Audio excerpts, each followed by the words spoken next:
और उनमें होता है जो सिर्फ भूखे प्यासे रहते हैं। रोजा तो बर्दाश्त का दर्ज देता है सबसे पहले अगर देखा जाए तो, लेकिन हम हाइपर हो जाते हैं और फिर इसका इल्जाम रोजे पर लगाते हैं। जब रोजा में भूख लगी हुई है इसलिए हाइपर हो गए। ये क्या अजीब सी मंतक पेश की जाती है कि बहुत ही अफसोसनाक और बड़ी बुरी बात है। फिर मुझे उतर कर जाना पड़ा और जब मैं गई तो मैंने उनसे बात की और उन्होंने इंतहाई बदतमीजी के साथ मुझसे मैंने सिर्फ उनको समझाया कि आप गाड़ी साइड पे कर लें। उन्होंने कहा कि मैं नहीं करूँगा। वरना इतनी जरूरत हिंदुओं में, इंडिया वालों में नहीं है कि वो हमारे ऊपर छुप के हमले करेंगे और घरों में घुसेंगे। ऐसा नहीं हो सकता। इंडिया वालों को ये पता है कि हमारी यहाँ आर्मी इतनी मजबूत है और हम इतने मुसलमान इतने मुजाहिद हैं कि हम इनको छुप के हम मारेंगे, इनके घरों में जाके घुस के हम मारेंगे। यकीन माने पाकिस्तान में बड़े बुरे हालात हैं, बहुत बुरे हालात हैं। लोगों के पास रोटी खाने को पैसे नहीं है। अगर अपनी शॉपिंग थोड़ी सी कम कर लेंगे या थोड़ा सा आगे बढ़कर हिस्सा डालेंगे, किसी की ईद अच्छी बना ले, बस इतनी गुजारिश है। बाकी आप लोग समझदार हैं, मुझे पता है जो मेरे देखने वाले हैं उनके भी हालात इतने अच्छे नहीं हैं, लेकिन बड़े बुरे हालात हैं। पाकिस्तान में सिर्फ हाफिज सईद साहब मौजूद है। ठीक है, बात यह है कि जहाँ पे उनके ऊपर दहशतगर्दी करते हैं, हम उसको दहशतगर्दी नहीं कहते, हम तो उसको जिहाद कहते हैं। अच्छा, इसलिए मेरा तो गेम बजाना पड़ेगा। सबसे बड़ा अलमी हमारा ये है कि हम मुसलमान हैं, मतलब प्योर मुसलमान। हमारे से डर उन्हें हमसे डर नहीं है, ठीक है। हमारे कलमे से डर है सारी दुनिया को। अच्छा, कोई सेंस है इस बात की? कि मोदी जी को इससे फायदा होगा क्योंकि पब्लिक सोचेगी कि जी जिन्होंने टेररिज्म की उनको यानी कि पाकिस्तान में घुस के मारा है उन्होंने, वो जो हमेशा कहते हैं। अंदाजा लगा लें 24 घंटों में 200 वारदातें, ये सिर्फ एक शहर में है। कराची के अंदर 60 से 70 लोग मारे गए, कत्ल हो गए। आतंकवादियों का बाप, आतंकवादियों का दादा, आतंकवादियों का परदादा हाफिज सईद इस समय आईसीयू में भर्ती है। भारत जो है आतंकवादियों को अंदर घुस के मारेगा। और आज समाचार ये आता है कि हाफिज सईद साहब इस वक्त आईसीयू में भर्ती है। हम लाते हैं टॉक शोज और अनलिमिटेड एंटरटेनमेंट सिर्फ यूट्यूब पर। अगर आपने अभी तक हमारा चैनल सब्सक्राइब नहीं किया तो अभी सब्सक्राइब करें और बेल आइकॉन को क्लिक करके हमारी लेटेस्ट वीडियोस के बारे में अपडेट जानें। मुबारक में एक ऐसे वाकये का सामना करना पड़ा और मैं ये आपके साथ जरा यहाँ शेयर करना चाहूँ कि मेरे साथ हुआ क्या। और आप में से बहुत से लोग इस तरह की वाकयात से गुजर चुके होंगे। मैं डॉक्टर के क्लिनिक से निकलकर बाहर आई थी तो बाहर ये एक गाड़ी खड़ी थी जो कि बिल्कुल सड़क के सेंटर में आप देख सकते हैं। साइड पे पार्किंग की कितनी जगह आपको नजर आ रही होगी, इस साइड पे भी और वो देखें दूसरी साइड पे भी। लेकिन एक गाड़ी वाला बीच सड़क के यहाँ खड़ा था और इस गाड़ी वाले को मैंने हॉर्न दिया और बहुत बार दिया और इन साहब ने गाड़ी नहीं हटाई, साइड पे भी नहीं की। फिर मुझे उतर कर जाना पड़ा और जब मैं गई तो मैंने उनसे बात की और उन्होंने इंतहाई बदतमीजी के साथ मुझसे बात की। मैंने मास्क पहना हुआ था और शायद वो मुझे नहीं पहचान पाए थे और मैंने खुद भी तारुफ करवाना मुनासिब नहीं समझा। मैंने सिर्फ उनको समझाया कि आप गाड़ी साइड पे कर लें। उन्होंने कहा कि मैं नहीं करूँगा, पहले जवाब ये दिया। उसके बाद फिर मैंने थोड़ी सी बहस की कि भाई ये अच्छी बात नहीं है किसी को परेशान करना और रोजे से आप ये सीख रहे हैं। तो उन्होंने मुझे कहा कि जाएं आप थाने में चली जाएं, जहाँ मुझ पर पर्चा करवा दें। इंतहाई बदतमीजी के साथ मुझसे बात की। मैं साहब को जानती भी नहीं थी, लेकिन ऐसे बहुत से साहिबान सड़कों पर होंगे और इस तरह के बहुत से वाकयात से आप भी गुजरे होंगे जहाँ पर लोग अपनी गलती मानने के बजाय बदतमीजी करते हैं। और ये नज़ारे सिर्फ आपको सड़कों पर नहीं मिलेंगे।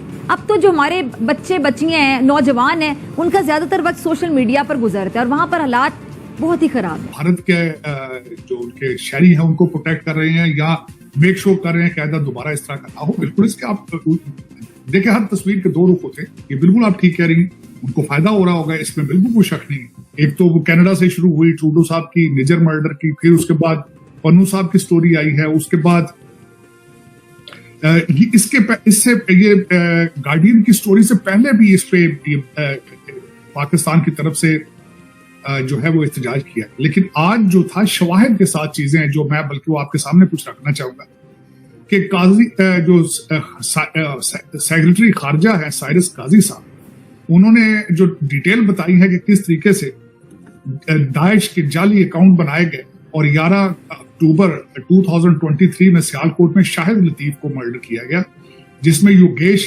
कुमार जो है उन्होंने तीसरे थर्ड कंट्री से, मेरा ख्याल है किसी खलीज के कंट्री से, मोहम्मद उमैर को हायर किया और मोहम्मद उमैर पहले उन्होंने अटेम्प्ट की मर्डर की, ना हो सके फिर दोबारा वो खुद आके मर्डर किया और 12 अक्टूबर को कंट्री छोड़ने से पहले उन्हें अरेस्ट कर लिया।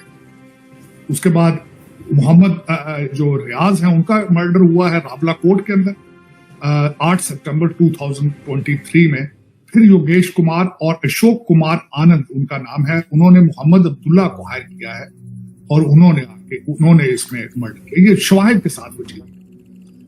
और इसके बारे में अगर देखा जाए तो 3-4, जिस तरह मैंने आपको बताया, पहले तो यहां से शुरू हुआ, 5i की तरफ से सुना जा रहा है कि पहले शवाहिद जो है वो अमेरिका ने कनाडा को दिया, कनाडा ने शुरू किया, फिर उसके बाद पन्नू का हुआ। और इसके साथ ही जो हमने शायद पिछले सेगमेंट में अमेरिकन एम्बेसडर जो है उनकी भी बात की थी कि उन्होंने ANI के इंटरव्यू में रेड लाइन ड्रा करने की कोशिश, उन्होंने कहा रेड लाइन, उसके साथ ये सपोर्ट आनी इसकी तरफ। और इसके बाद अगर देखा जाए, आप ये भी कह सकते हैं कि ड्यूरिंग इलेक्शन ये प्रेशर क्रिएट किया जा रहा है, इसको ये भी आप कह सकते हैं, इसमें कोई शक नहीं है। जो डॉक्टर जयशंकर है इज वेरी मैच्योर डिप्लोमेट है, उनके जहन में कोई ना कोई प्लान बी होगा, डेफिनेटली होगा।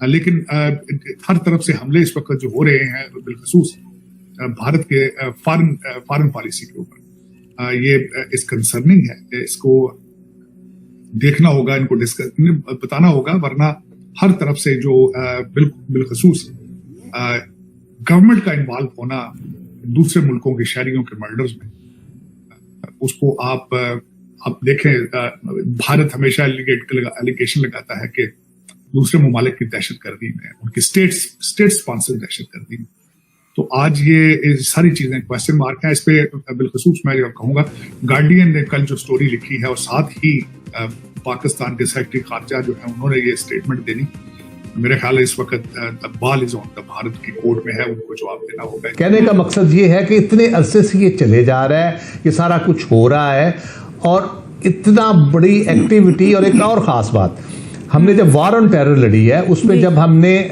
मेन अपने टारगेट अचीव कर ली, उसके बाद हमने जब अपने इलाकों में कॉम्बिंग ऑपरेशन शुरू किया, हमने मुख्तलिफ इलाकों में, जिसमें डीजी खान का इलाका भी था, जिसमें सिंध के इलाके भी थे, जिसमें बलूचिस्तान के इलाके भी थे, KP के इलाके भी थे, वो कॉम्बिंग ऑपरेशन में पूरा कह लें कि दहशत गर्दों के खिलाफ वो सारा किया गया।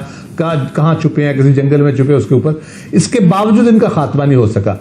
और ये पॉसिबल नहीं है कि कोई बहुत बड़ी पुष्टपनाई और सप्लाई ऑफ इक्विपमेंट, डीजल, गाड़ियां, ये सारी चीजें जो अगर सप्लाई अवेलेबल ना हो तो ये कैसे चल सकता है इतना अरसा। तो बुनियादी तौर पे मसला ये है कि यकीनन कोई ना कोई पुष्टपनाह इनके हैं, और बड़े पुष्टपनाह हैं, तगड़े लोग हैं जो इनसे यकीनन हिस्सा लेते होंगे। मुफ्त में तो सारा कुछ नहीं होता होगा। पाकिस्तान की सिविलियन बालादस्ती की तौहीन है कि स्ट्रीट क्राइम्स और वारदातें कंट्रोल करने के लिए वो कह रहे ना, हमें फौज ला कर दें, फौज आकर करें। बॉर्डर पर खड़ा फौजी जो बॉर्डर की हिफाजत के लिए खड़ा है, वो आकर कराची के अंदर मुस्तफा कमाल को सिक्योरिटी दे दे के मुस्तफा कमाल अपने लोगों को नहीं बचा सकता। एक साइड पे हम कहते हैं सारी दुनिया इसलिए हमारे खिलाफ है कि हम मुसलमान हैं, दूसरी साइड पे हम IMF के पास हम मुनाफिक हैं। अभी आप कह रहे थे हम असल मुसलमान हैं। नहीं, असल मुसलमान होना और चीज है, मुनाफिकत होना और चीज है। जिनके पास जिनके पास इख्तियार है वो सारे मुनाफिक हैं। ठीक है, उनके अपने मफाद। वो असल मुसलमान नहीं है, वही है ना, नाम की है। ठीक हो गया, जो आम पब्लिक है वो असल मुसलमान। लेकिन सर हमारी सरकार तो ये चाह रही है इंडिया के साथ ताल्लुकात बेहतर हो जाएं। वो ताल्लुकात बिजनेस लेवल पे चाह रही है, तो बिजनेस लेवल पे अगर करेगा तो ठीक है, नहीं करेगा तो कोई जरूरी नहीं हम उनके मिन्नतें करते रहे। उनके पास क्या है? कुछ नहीं है। जो हमारे पास है वही उनके पास है। सर उनके पास क्या नहीं है, आप मुझे बताएं, उनके पास क्या नहीं है? चांद पे वो पहुंच गए, सोलर मिशन वो लॉन्च कर रहे हैं, उनके एजुकेशन का मेयार देख ले। पाकिस्तान से कितना तबका हर साल जाता है इंडिया अपने प्यारों का इलाज करवाने के लिए। वो जब अंग्रेजों ने तकसीम की थी ना, उस वक्त उन्होंने पढ़ा लिखा इलाका इंडिया को दे दिया था, हमें जो है वो छोटा थोड़ा इलाका दिया। हमारी आबादी और उनकी आबादी करोड़ों का फर्क था। मुसलमान 7 करोड़ इधर आए थे तो 18 करोड़ उधर थे। First of all I don't think so कि हमारा पाकिस्तान किसी भी ऐसे बंदे को, दहशतगर्द को या किसी को भी पनाह देगा। एंड सेकेंडली, और वो क्यों पनाह देगा? एंड अगर तो इंडिया ने ओपनली हमें थ्रेट किया है तो डेफिनेटली पाकिस्तान आर्मी रॉक्स, और पाकिस्तान आर्मी ऐसे तो छोड़ेगी नहीं।